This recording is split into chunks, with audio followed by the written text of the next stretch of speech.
وما منع الناس أن يؤمنوا إذ جاءهم الهدى ويستغفروا ربهم إلا أن تأتيهم سنة الأولين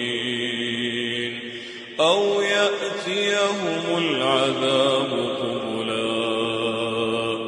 وما نرسل المرسلين إلا مبشرين ومنذرين ويجادل الذين كفروا بالباطل ليدحضوا به الحق واتخذوا